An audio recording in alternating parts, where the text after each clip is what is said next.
কৃষ্ণ, শুভ সকাল। কেমন আছেন আপনারা? আশা করি সবাই খুব ভালো আছেন।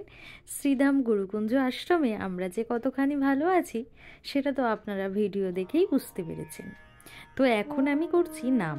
আমাদের সকাল থেকে শুরু হয় নাম, বিকেল 5টা অবধি মানে পরিক্রমা অবধি নামটা শুরু হয়। তো কিছুক্ষণ বাদেই আবার পরিক্রমা বেরোবে, সেটাও আমি আপনাদের দর্শন করাবো। তো প্রত্যেককেই 1 ঘন্টা করে নাম করতে হয়। তো এই সুযোগটা পাওয়ার জন্য সত্যি আমি ধন্য, কারণ এই নাম করার সুযোগ কিন্তু সবাই পায় না। তো সেই জন্য মহাপ্রভুকে শোনানোর জন্য আর আমার নিজের জন্য এটা বেস্ট। তো এখানে আপনারা দেখতে পাচ্ছেন যে অনেক ধরনের ফুল, চেরি, গাঁদা, আরও ধরনের, দেখুন অনেক ধরনের ফুল রয়েছে। আসলে আমাদের সন্ধ্যাতে সন্ধ্যা আরতির আগে মহাপ্রভুকে সুন্দরভাবে সাজানো হয়। তো মহাপ্রভুকে চূড়া বলুন, মানে মহাপ্রভুর যে মুকুট, ড্রেস, পুরোটাই কিন্তু সুন্দরভাবে সজ্জিত করে রাখা হয়। সেটা আপনারা সন্ধ্যা আরতিতেই দর্শন করতে পারবেন যে মহাপ্রভুকে আজ কতটা সুন্দর সাজানো হয়েছে। আর এখন আমরা বেরোবো পরিক্রমাতে, কারণ পরিক্রমাতে খোল এবং করতাল নিয়ে দাঁড়িয়ে রয়েছে। আমার এই ধূপ জ্বালানো হলেই তবেই আমরা বেরোবো, কারণ সামনে ধূপ নিয়ে যেতে হয়, তারপর পরিক্রমা আমার পেছনে পেছনে যাবে। তো সেই জন্য আমি ধূপটা জ্বালাচ্ছিলাম। তো এখানে ধূপটা জ্বলে গেলেই কিন্তু তারপর আমরা পরিক্রমাতে বেরোবো। দেখুন এখানে সবাই দাঁড়িয়ে রয়েছে, আমার জন্য অপেক্ষা করছিল। তো দেখুন এখানে ধূপ নিয়ে আমি এগিয়ে যাচ্ছি, ওরা আমাদের পেছনে রয়েছে। তো চলুন পরিক্রমাটা করে নিই, আর আপনারাও দূর থেকে একটা প্রণাম করে নিন, কারণ রাস্তায় বা যে কোনো জায়গায় পরিক্রমা দেখলে প্রণাম করে নিতে হয়। হরিনাম সংকীর্তনকারীকে সবসময় প্রণম্য জায়গায় রাখতে হয়।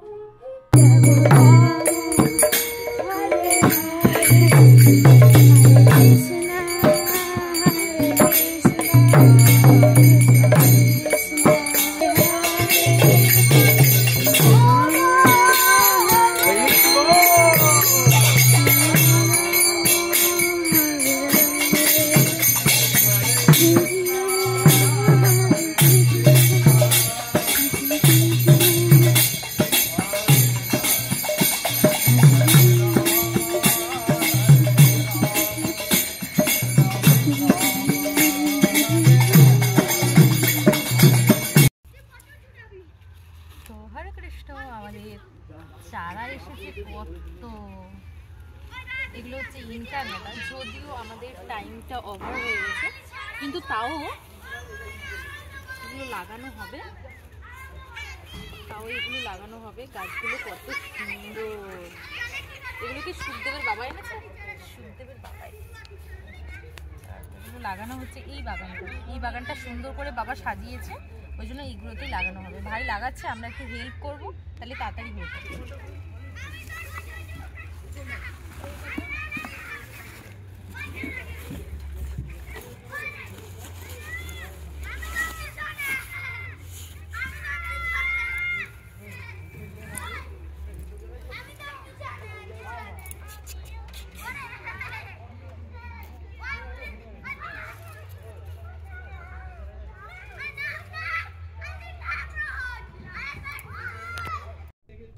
গাছ পছন্দ করে না এমন মানুষ কিন্তু খুবই কম পাওয়া যায়। প্রত্যেকেই গাছ পছন্দ করে, আর বিশেষ করে এই শীতকালে ফুল গাছ তো প্রত্যেকের বাড়িতে কম বেশি হলেও 2-3টে হলেও থাকবে, কারণ এই শীতকালে ফুলবাগান বাড়ির সৌন্দর্য আর তার সঙ্গে আমাদের মন আরও সুন্দর করে দেয়।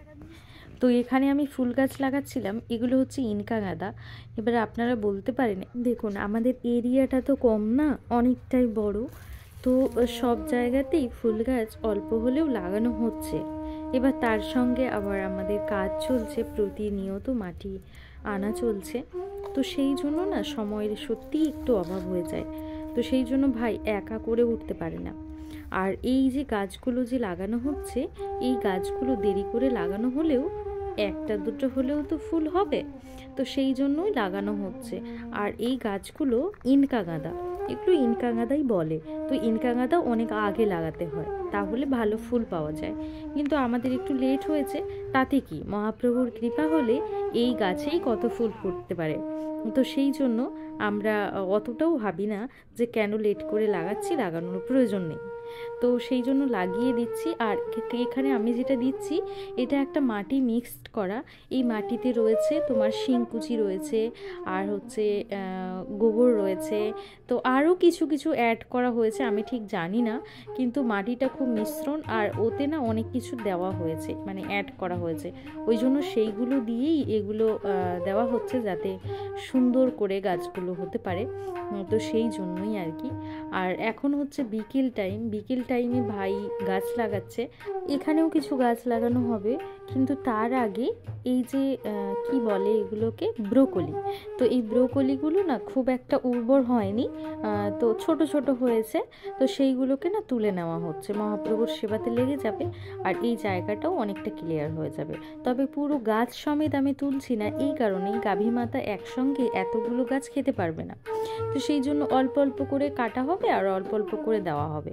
আর তার থেকেও বড় কথা, এইভাবে যদি কেটে নেওয়া হয় এর থেকে কিন্তু আবারও ব্রোকলি হবে, মানে হতে পারে আর কি।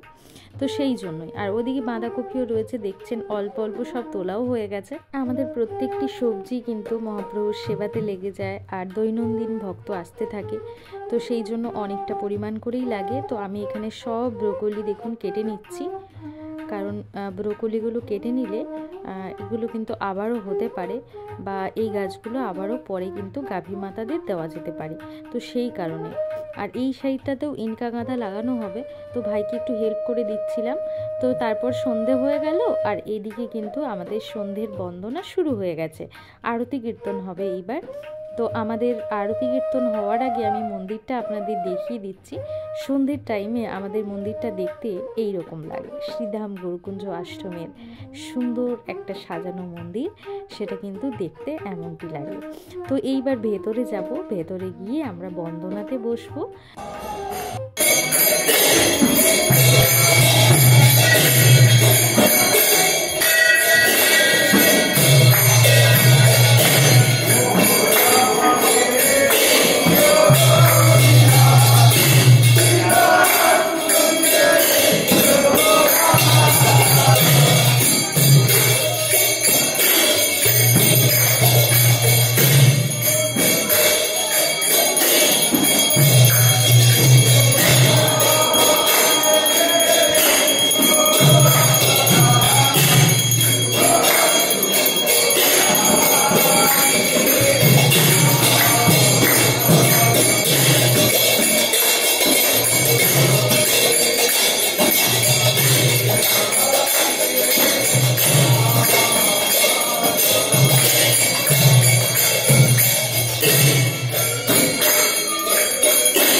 দিদি, এতগুলো বই কার?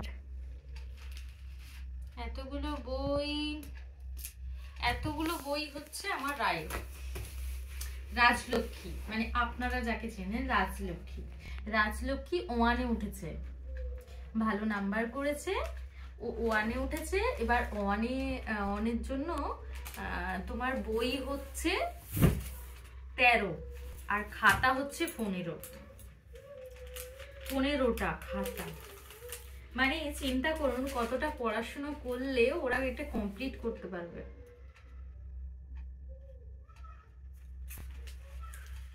হ্যাঁ, চিন্তা হচ্ছে কি হবে, মানে বাচ্চাদের প্রেশার হোক এটা আমরা চাই না। মানে বিকেল টাইমে আমরা বাগানে ঘোরাফেরা করছি, বাগানে খেলা দেখছি, বাচ্চারা খেলছে আর আমার বাচ্চারা পড়াশোনা করছে, কি করা যাবে। মানে উঁচু ক্লাসে উঠলে তো একটু প্রেশারই হয়, কিছু করার থাকে না। তো সেই রকম প্রেশারই আমার রায়ের হচ্ছে।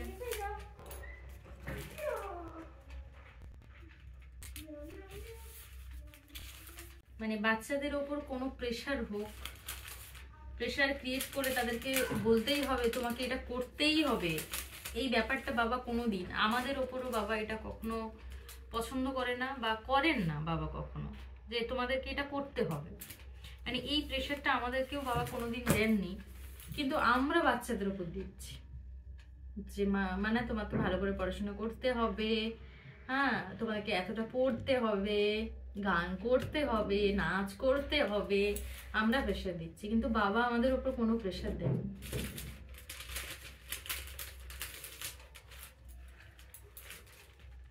বাবা সবসময় বলেন যে প্রেশারে কিছু হয় না, একটা ইচ্ছে চাই। কিন্তু ওই ছোট বাচ্চার ওর এখন পড়াশোনার প্রতি ওর কোনো এনার্জি থাকবে না, আর কি কোনো কিছুর প্রতি, সব কিছুটাই জোর করে করাতে হবে।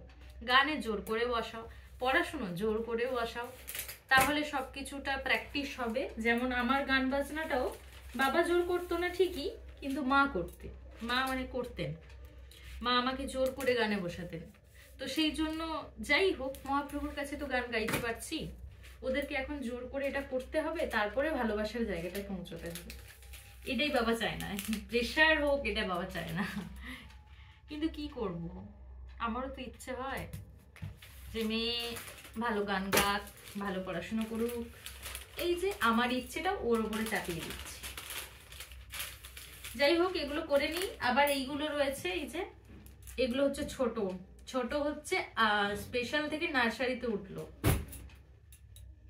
একসঙ্গে 10টা স্কুলে যাবে, 4টা স্কুল থেকে বাড়ি ফিরবে।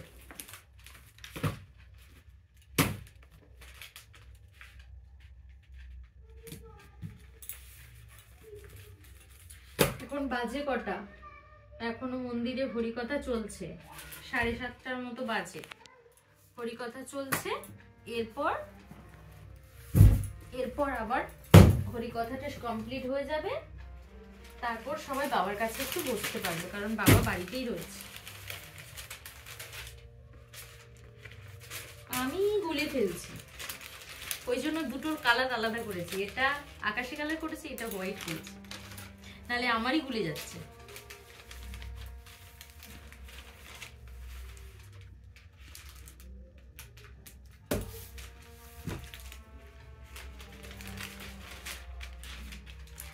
এখন গৌরাঙ্গদা গানে বসেছে, শোনা যাচ্ছে হালকা হালকা, শোনা যাচ্ছে গৌরাঙ্গদা রেওয়াজ করছে। আমি চুপ করে থাকি, তাহলে শোনা যাবে। এই সন্ধেবেলা আমাদের এই রুমে হারমোনি বাজবে, ওই রুমে তবলা বাজবে, ও ওপরে খোল বাজবে, মানে চারিধারে শুধু ইনস্ট্রুমেন্টের ছড়াছড়ি, এতটা পরিমাণ সবাই রেওয়াজে বসে এই সন্ধ্যের টাইম। কি ভালো লাগে, কি ভালো লাগে, মানে বুঝতে পারছেন এই পরিবেশের মধ্যে কোনো বাচ্চা যদি বড় হয়, তার এটা মানে শেখাতে হবে না, তার মধ্যে এমনিতেই থাকবে। আমার ভীষণ ভালো লাগে, ভীষণ ভালো।